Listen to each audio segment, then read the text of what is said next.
History में कई बड़े नाम हैं, किंग्स, क्वींस, वॉरियर्स और रेवोल्यूशनरीज। उनकी स्टोरीज हम सब जानते हैं। उनकी बदौलत ही तो दुनिया आज जैसी है। पर क्या आपने कभी सोचा है कि क्या सिर्फ यही लोग थे जिन्होंने दुनिया बदली? इस वीडियो में हम बात करेंगे उन फॉरगॉटन फिगर्स के बारे में जिन्हें दुनिया ने इग्नोर किया, पर उनका काम हमारे आसपास हर दिन दिखाई देता है। ये स्टोरीज आपने शायद कभी नहीं सुनी होंगी, तो चलिए शुरू करते हैं और जानते हैं उन हीरोज को जिनका नाम हिस्ट्री की किताबों में शायद ना हो, पर जिन्होंने हिस्ट्री खुद लिखी। पहली कहानी हम लेके जाते हैं एंशिएंट अलेक्जेंड्रिया की, एक ऐसी जगह जो अपने समय में ज्ञान और विज्ञान का केंद्र थी, जहां एक औरत ने अपने वक्त की सबसे बड़ी इंटेलेक्चुअल रेवोल्यूशन को लीड किया। नाम था हाइपेशा, एक ऐसी महिला जिसने अपने ज्ञान से दुनिया को बदलने की कोशिश की। 4वीं सेंचुरी में हाइपेशा एक फिलोसोफर, मैथमेटिशियन और एस्ट्रोनॉमर थी, जो अपने समय की सबसे बुद्धिमान और प्रभावशाली महिलाओं में से एक थी। आप सोच रहे होंगे ये तो कॉमन बात है, पर आपको ये जानकर हैरानी होगी कि उस टाइम में एक औरत का इतना पढ़ना लिखना, इतना नॉलेज रखना, ये कोई मामूली बात नहीं थी। हाइपेशा ने समाज की धारणाओं को चुनौती दी और अपने ज्ञान से एक नई दिशा दी।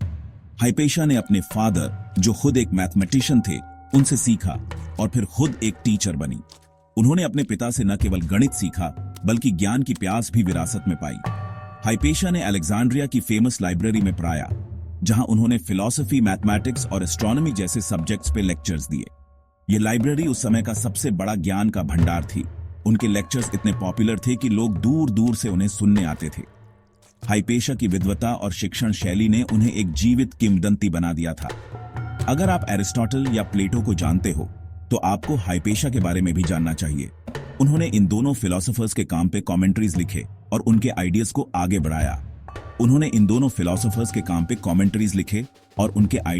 आगे बढ़ाया। हाइपेशा ने अपने समय के महान विचारकों के विचारों को न केवल समझा, बल्कि उन्हें और भी विकसित किया। हाइपेशा ने अपने काम से साइंस और मैथमेटिक्स को नए तरीके से समझा। उन्होंने गणित और विज्ञान के क्षेत्र में कई महत्वपूर्ण योगदान दिए। उन्होंने एक डिवाइस बनाया था, एस्ट्रोलेब, जो आज भी एस्ट्रोनॉमर्स के लिए काफी यूजफुल है। यह उपकरण खगोल विज्ञान और नेविगेशन के लिए एक महत्वपूर्ण उपकरण था। एस्ट्रोलेब से स्टार्स और प्लैनेट्स की पोजीशन मेजर की जाती थी और ये नेविगेशन के लिए बहुत इंपॉर्टेंट था। यह उपकरण समुद्री यात्राओं और खगोल विज्ञान में क्रांति लाने वाला था। हाइपेशा ने और भी कई डिस्कवरीज की, जिनका क्रेडिट उन्हें नहीं मिलता। उनके योगदान को अक्सर भुला दिया गया, लेकिन उनका प्रभाव अमिट है। उन्होंने हाइड्रोमीटर बनाया, जिससे लिक्विड की डेंसिटी मेजर की जाती है। यह उपकरण आज भी विज्ञान में उपयोगी है। हाइपेशा सिर्फ एक स्कॉलर नहीं थी, बल्कि एक इन्वेंटर भी थी, जिन्होंने अपने नॉलेज से दुनिया को बदलने की कोशिश की। उनके आविष्कार और खोजें आज भी विज्ञान और प्रौद्योगिकी में महत्वपूर्ण हैं, लेकिन हाइपेशा की कहानी काफी ट्रैजिक थी। उनके ज्ञान और प्रभाव के कारण उन्हें कई विरोधों का सामना करना पड़ा। 415 सीई में उनका मर्डर कर दिया गया। यह घटना ज्ञान और अज्ञानता के बीच संघर्ष का प्रतीक बन गई।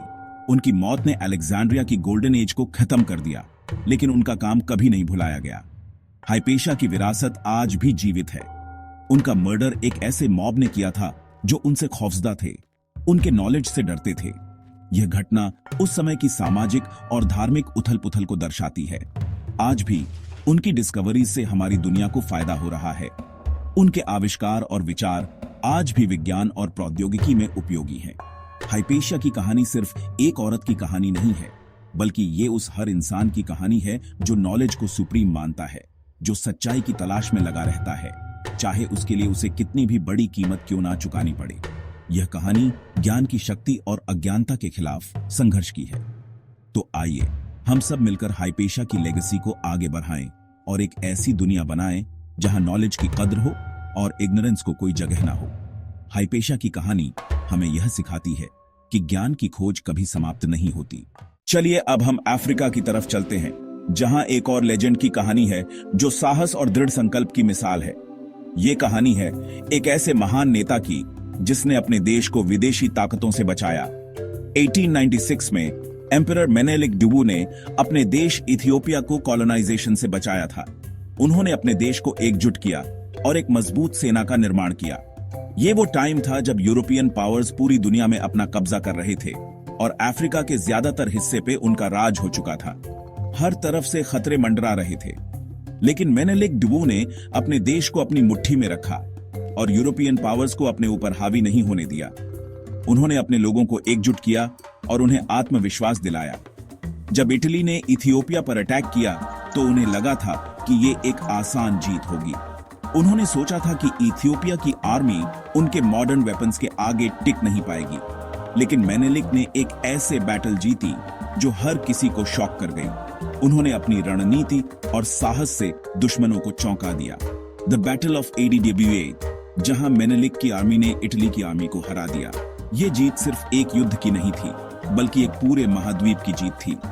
ये जीत सिर्फ एक बैटलफील्ड तक लिमिटेड नहीं थी, ये पूरे अफ्रीकन कॉन्टिनेंट के लिए एक इंस्पिरेशन बन गई थी। इस जीत ने पूरे अफ्रीका को एक नई उम्मीद दी। अफ्रीका के लोगों ने देखा कि यूरोपियन पावर्स को हराया जा सकता है और उन्होंने मेनेलिक डू को अपना हीरो मान लिया। मेनेलिक की जीत ने उन्हें एक नई दिशा दी। मेनेलिक की लीडरशिप और डिप्लोमैटिक जीनियस ने उन्हें एक सिंबल बना दिया था, एक ऐसे लीडर जो अपने देश को इंडिपेंडेंट रखता है जबकि पूरी दुनिया में कॉलोनाइजेशन हो रहा था। उन्होंने अपने देश को एक नई पहचान दी। मेनेलिक ने अपने देश को मॉडर्नाइज किया, इंफ्रास्ट्रक्चर बनवाया, एजुकेशन सिस्टम इंप्रूव किया। उन्होंने अपने देश को प्रगति की राह पर आगे बढ़ाया। उन्होंने अपने लोगों को यूनाइट किया और उनमें देशभक्ति की भावना जगाई। मेनेलिक ने अपने देशवासियों को एकजुट किया और उन्हें एक मजबूत राष्ट्र बनाया। मेनेलिक की कहानी हमें याद दिलाती है कि करेज और डिटर्मिनेशन से कुछ भी हासिल किया जा सकता है। उनकी कहानी हमें प्रेरित करती है कि हम भी अपने लक्ष्यों को प्राप्त कर सकते हैं। ये कहानी हमें ये भी सिखाती है कि लीडरशिप का मतलब सिर्फ पावर नहीं होता, बल्कि अपने लोगों की सेवा करना और उनके लिए एक बेहतर भविष्य बनाना भी होता है। मेनेलिक ने अपने लोगों के लिए एक आदर्श स्थापित किया। मेनेलिक डू की विरासत आज भी जीवित है और उनकी कहानी हमें हमेशा प्रेरित करती रहेगी। उन्होंने हमें सिखाया कि सच्ची लीडरशिप क्या होती है और कैसे एक व्यक्ति अपने देश को बदल सकता है। चैप्टर 3। अब बात करते हैं एक और एक्स्ट्रॉर्डिनरी औरत की, मेरी एनिंग। इंग्लैंड के छोटे से टाउन लाइम रीजिस में मेरी एक पेलियोंटोलॉजिस्ट थी। पेलियोंटोलॉजी क्या होता है? यह साइंस की वो ब्रांच है जिसमें हम फॉसिल्स के थ्रू एंशिएंट लाइफ के बारे में जानते हैं, और मेरी एनिंग इस फील्ड की पायोनियर थी। मैरी एक गरीब परिवार से थी और उन्हें कोई फॉर्मल एजुकेशन नहीं मिली थी, लेकिन उनमें क्यूरियोसिटी कूट कूट कर भरी हुई थी। वो बचपन से ही अपने फादर के साथ बीच पर जाती थी और वहां से फॉसिल्स ढूंढती थी। उनके फादर फॉसिल्स बेचकर गुजारा करते थे और मैरी ने भी कम उम्र में ही ये काम सीख लिया। लेकिन मैरी एनिंग सिर्फ फॉसिल्स बेचने वाली नहीं थी, वो उन्हें समझती भी थी। उनमें ऑब्जर्वेशन स्किल्स कमाल की थी और वो ये बता सकती थी कि कौन सा फॉसिल किस जानवर का है, वो कितना पुराना है और वो कैसे जीता होगा। मैरी एनिंग ने 19th सेंचुरी में कुछ ऐसे फॉसिल्स डिस्कवर किए जो हमारी पूरी understanding of pre historic life को बदल कर रख दिए। 1811 में जब वो सिर्फ 12 साल की थीं, उन्होंने एक कंप्लीट इक्थियोसॉर स्केलेटन खोज निकाला। इक्थियोसॉर एक ऐसा मरीन रेप्टाइल था जो डायनासोर के जमाने में रहता था और उसका स्केलेटन मिलना बहुत बड़ी बात थी। मेरी ने और भी कई इंपॉर्टेंट डिस्कवरीज की। 1823 में उन्होंने पहली कंप्लीट प्लेसियोसॉरस स्केलेटन ढूंढी जो एक और मरीन रेप्टाइल था जिसकी गर्दन बहुत लंबी होती थी। 1828 में उन्होंने एक प्टेरोडैक्टिल का फॉसिल खोज निकाला जो एक ऐसा रेप्टाइल था जो उड़ सकता था। मेरी एनिंग की डिस्कवरीज ने साइंस की दुनिया में तहलका मचा दिया। साइंटिस्ट दूर दूर से लाइम रीजिस आने लगे ताकि वो मेरी से मिल सकें और उनके फॉसिल्स देख सकें। आज मेरी एनिंग को पैलियोंटोलॉजी के फाउंडर मेंबर्स में से एक माना जाता है। उनकी मेहनत और डेडिकेशन ने उन्हें इस फील्ड में एक लेजेंड बना दिया है। मेरी की कहानी हमें यह सिखाती है कि अगर हमारे अंदर क्यूरियोसिटी और डिटर्मिनेशन हो तो हम किसी भी फील्ड में एक्स्ट्रॉर्डिनरी बन सकते हैं। मेरी एनिंग की लेगेसी आज भी जीवित है और उनके डिस्कवरीज ने पैलियोंटोलॉजी को एक नई दिशा दी है। उनके फॉसिल्स आज भी म्यूजियम्स में डिस्प्ले होते हैं और वो आने वाली जेनरेशंस को इंस्पायर करते रहेंगे। चैप्टर 4। अब हम बात करते हैं एक और अनसंग हीरो की जो यूनाइटेड स्टेट्स के सिविल राइट्स मूवमेंट का एक इंटीग्रल हिस्सा थी, लेकिन उनका नाम कभी भी उतना पॉपुलर नहीं हुआ। क्लॉडेट कॉल्विन, एक 15 साल की लड़की 1955 में मॉन्टगोमरी के एक बस में बैठी थी। वो टाइम था सेग्रीगेशन का, जब अमेरिका में ब्लैक और व्हाइट लोगों को अलग अलग रखा जाता था। बस में भी व्हाइट लोगों के लिए रिजर्व सीट्स होते थे और ब्लैक लोगों को पीछे बैठना पड़ता था। क्लॉडेट भी पीछे वाली सीट पर बैठी थी, लेकिन जब बस भर गया तो एक व्हाइट आदमी आया और उसे अपनी सीट छोड़ने को कहा। क्लॉडेट ने मना कर दिया। उसने कहा कि उसने कोई गलत काम नहीं किया है और वो अपनी सीट नहीं छोड़ेगी। बस ड्राइवर ने पुलिस को बुला लिया और क्लॉडेट को अरेस्ट कर लिया गया। ये घटना रोजा पार्क्स वाली घटना से 9 महीने पहले की है।